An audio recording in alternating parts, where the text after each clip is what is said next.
മിശിഹായിൽ പ്രിയമുള്ള സഹോദരി സഹോദരന്മാരെ, പ്രിയമക്കളെ, ഈ ദിവസം ലൂക്ക അറിയിച്ചുകൊണ്ട് കർത്താവ് മിശിഹായുടെ പരിശുദ്ധ സുവിശേഷം 9-ാം അധ്യായം 36-ാമത്തെ വാക്യം.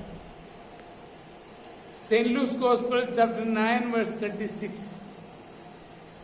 സ്വരം നിലച്ചപ്പോൾ ഈശോ മാത്രം കാണപ്പെട്ടു. ശിഷ്യന്മാർ മൗനം ആരംഭിച്ചു. തങ്ങൾ കണ്ടതൊന്നും ആ ദിവസങ്ങളിൽ അവർ ആരോടും പറഞ്ഞില്ല. ജീവിതഭാരങ്ങൾ വർദ്ധിക്കുമ്പോൾ ആരോടെങ്കിലും ഒന്ന് തുറന്നു പറഞ്ഞ് സമാധാനം നേടുവാൻ നമ്മളൊക്കെ പരിശ്രമിക്കും. പലപ്പോഴും പറഞ്ഞു കഴിയുമ്പോൾ സ്വന്തം രഹസ്യം പരസ്യമായതെല്ലാം എന്ന ഭാരമുണ്ടാവുകയാണ്. നമ്മുടെ മനസ്സിൽ തടിച്ചുകൂടുന്ന പ്രശ്നങ്ങൾ അറിയാതെ തന്നെ പറഞ്ഞു പോകും.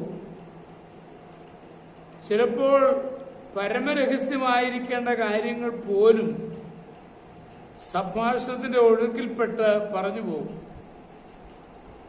അത് നമ്മെ കൂടുതൽ മനഭാരമുണ്ടാക്കുന്നതാണ്. അധമന്മാരോട് നമ്മുടെ പ്രയാസങ്ങളും വീഴ്ചകളോ ബുദ്ധിമുട്ടുകളോ ഒക്കെ പറഞ്ഞറിയിച്ചാൽ അവർ അവയെ നമുക്കെതിരായിട്ട് ഉപയോഗിക്കും.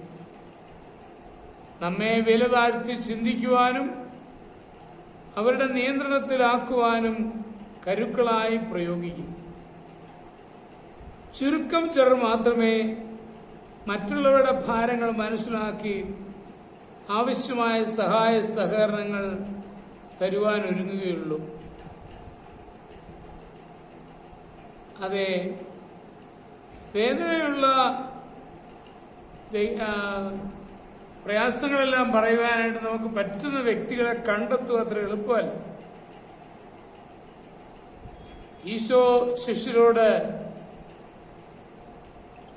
മലയിൽ നിന്നിറങ്ങി വന്നപ്പോൾ അവർ കണ്ടതെല്ലാം ആരോടും പറയരുത് നിർദ്ദേശിച്ചു. രഹസ്യം സൂക്ഷിക്കുവാൻ ശിഷ്യർ പ്രാപ്തരായിരിക്കണം എന്നതാണ് സൂചന.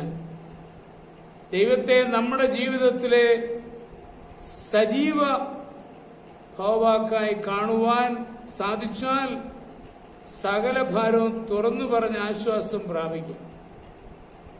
നമ്മൾ പ്രാർത്ഥനയിൽ ദൈവത്തോട് പറഞ്ഞ കാര്യങ്ങളിൽ ദൈവം ഇടപെടുന്നതായി അനുഭവത്തിലൂടെ കാണുവാൻ സാധിച്ചാൽ പിന്നീട് ആരോടും ഭാരങ്ങൾ പറയുവാൻ താല്പര്യം പ്രകടിപ്പിക്കുകയില്ല. വ്യക്തിപരമായ പ്രശ്നങ്ങൾ പ്രാർത്ഥനയിലൂടെ ദൈവത്തോട് പറയുവാൻ പഠിച്ചാൽ ഉചിതമല്ലാത്തവരോട് നമ്മുടെ മനോഭാരങ്ങൾ പറഞ്ഞ് കൂടുതൽ പ്രശ്നങ്ങൾ വരുത്തുവാൻ ഇടയാവുകയില്ല. മുഴുവൻ അറിഞ്ഞിരിക്കുമ്പോൾ നാവിനെ ചങ്ങലയിട്ട് സൂക്ഷിക്കാനായിട്ട് പ്രത്യേകം ശ്രദ്ധിക്കണം. ദൈവത്തോട് സംസാരിക്കുന്നവർ മനുഷ്യനോട് അബദ്ധം പറയുകയില്ല. ദൈവത്തോട് സംസാരിക്കുന്ന ഒരു ശൈലി നമ്മൾ രൂപപ്പെടുത്തുക ആവശ്യമാണ്. നമ്മുടെ കർത്താവ് മിശിഹായുടെ കൃപയും പിതാവായ ദൈവത്തിന്റെ സ്നേഹവും പരിശുദ്ധാത്മാവിന്റെ സഹവാസവും പരിശുദ്ധ അമ്മയുടെ മധ്യസ്ഥതയും നിങ്ങളോടുകൂടി ഉണ്ടായിരിക്കും, എപ്പോഴും എപ്പോഴും എന്നേക്കും. ആമേൻ.